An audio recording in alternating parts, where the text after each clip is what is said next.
अस्सलाम वालेकुम, कैसे हैं आप? सब ठीक है? फिट है? नई वीडियो के साथ आपकी खिदमत में हाजिर हूँ। आज की वीडियो बहुत डिफरेंट है। मेरे पास क्लिनिक पे कॉल कंसल्टेशन पे ना बहुत सारे लोग बात कर रहे होते हैं कि उन्होंने कारोबार स्टार्ट किया और कारोबार जो है वो तबाह हो गया और उनको बड़ा लॉस हुआ। तो जब मैं उनसे तफसीलन बात करता हूँ तो मैं इस नतीजे पे पहुंचा हूँ कि तजुर्बा ना होने की वजह से, मुरव्वत में, मोहब्बत में कुछ ऐसी बड़ी गलतियां हो जाती हैं उनसे जिसकी वजह से वो नुकसान उठाते हैं। तो ये मेरी फील्ड तो नहीं है, लेकिन चूंकि मैं लोगों को मशवरा देता हूँ तो इसलिए मैं इसको अपनी जिम्मेदारी समझता हूँ कि जो मेरा अपना तजुर्बा है कारोबार का, जहां से मैंने स्टार्ट लिया, तो जो जो चीजें मैंने सीखी हैं वो मैं आप तक पहुंचा सकूं। वो तमाम लोग जो कोई नया कारोबार शुरू करना चाहते हैं, उनके लिए जो मेरी वर्ड ऑफ एडवाइस है वो यही है कि अकेले शुरू करें, पार्टनरशिप की तरफ ना जाएं, इन्वेस्टर्स की तरफ ना जाएं, छोटे से स्टार्ट करें ताकि आहिस्ता आहिस्ता मराहिल तय हों और आहिस्ता आहिस्ता जब आपका रेवेन्यू आना शुरू हो तो आहिस्ता आहिस्ता उसको आप स्केल अप करें।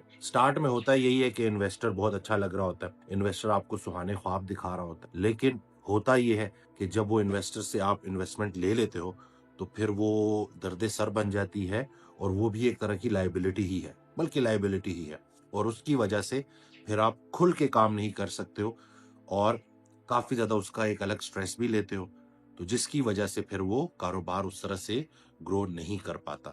पार्टनरशिप की जहां तक बात है तो पार्टनरशिप भी ऐसी होनी चाहिए कि म्यूचुअल फायदा और म्यूचुअल एक्सेस कंट्रोल, यानी कि किसी पार्टनरशिप पे अगर आप जा रहे हैं तो डे वन से लिखत पढ़त, ये कुरान भी हमें कहता है, अच्छा लॉयर हायर करें, उसके मुताबिक चलें ताकि कल को कोई बड़ा मसला ना हो। कोई भी कारोबार है तो डे वन से उसका जो फायदा है वो भी बराबर होना चाहिए और उसमें जो कंट्रोल है वो भी बराबर होना चाहिए। अगर डे वन से कोई एक पार्टनर ज्यादा कंट्रोलिंग है या एक पार्टनर है जिसको ज्यादा फायदा हो रहा है, तो इसका मतलब है कि वो कारोबार आहिस्ता आहिस्ता खत्म हो जाएगा या कारोबार चलता रहेगा, आप खत्म हो जाएंगे। तो इसलिए डे वन से आपने इन चीजों का ख्याल रखना है कि चाहे वो इन्वेस्टर है, चाहे वो पार्टनर है, इसमें सोच समझकर किसी लॉयर की मशवरे के साथ, उसकी एक्सपर्टीज के साथ इस सफर का आगाज किया जाए। कोई भी कारोबार जब स्टार्ट होता है तो स्टार्ट में दो पार्टनर्स बड़े प्यार से स्टार्ट करते हैं और बड़ा बेहतरीन रहता है सब कुछ, लेकिन कुछ अरसे के बाद चूंकि हर इंसान मुख्तलिफ है, हर बंदे की सोच मुख्तलिफ है, तो उस सोच मुख्तलिफ होने की वजह से आपस में डिफरेंसेस आ जाते हैं, इख्तिलाफात बढ़ने लगते हैं।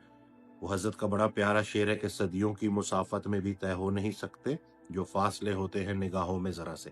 तो निगाहों में फासले इतने बढ़ जाते हैं कि फिर जहनी टेंशन भी होती है, कारोबार को भी नुकसान हो रहा होता है। तो इसलिए वही बात, जो पहला मशवरा की कोशिश करें कि खुद से स्टार्ट करें, लेकिन अगर स्टार्ट लेना भी है किसी पार्टनर के साथ तो देखें कि क्या वो लॉन्ग टर्म चलने वाला है, क्या पहले दिन से ही चीजें आपने क्लियर की हुई हैं, क्या जो आपका विजन है वो उसका विजन भी है।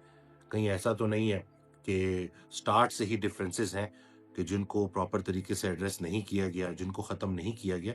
तो स्टार्ट में ना कोई भी कारोबार ना बड़े जज्बे से स्टार्ट होता है, जैसे जैसे रेवेन्यू आना शुरू होता है तो फिर उसमें मसाइल आना शुरू होते हैं ना। तो मशवरा यही है ना कि आपने ये सोचा होता है कि 10 साल में जो सफर तय होगा किसी पार्टनर के आने से शायद वो 5 साल में तय हो जाए, तो ऐसा होता नहीं है।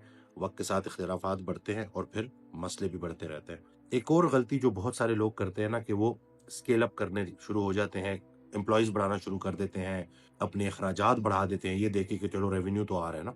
तो जब तक आप एक बेहतरीन रेवेन्यू सस्टेन नहीं कर रहे लंबे अरसे तक, कोशिश करें कि अपने कारोबार को जो है स्केल ना करें। क्योंकि होता यह है कि हम एज्यूम कर लेते हैं कि मैं लोगों को ऐड करता रहूंगा, रेवेन्यू बढ़ता रहेगा। हालांकि होता यह है कि खर्चे बढ़ते जाते हैं, रेवेन्यू कम होता जाता है, नेट प्रॉफिट कम होता जाता है। तो इस चीज के ऊपर भी आपने ख्याल रखना है कि कोशिश करें कि कम जगह में, कम खर्चों में रेवेन्यू को पहले बढ़ाएं और उसको सस्टेन करें, फिर कारोबार बढ़ाने का फैसला करें। और आखिरी ये मशवरा जो आपके बहुत काम आएगा, चाहे वो आपका कारोबार हो, चाहे वो आपकी जाती जिंदगी हो, सब्र और तहम्मुल के साथ चलें। बड़ी कामयाबियां बड़ी देर के बाद मिलती। इस्तिकामत में ही करामत है, कंसिस्टेंट रहें, थोड़े से स्टार्ट करें, खुद से स्टार्ट करें, मेहनत करें, दिन रात एक करें और मुखलिस होके चलें। इंशाल्लाह कामयाबी आपके कदम चूमेगी।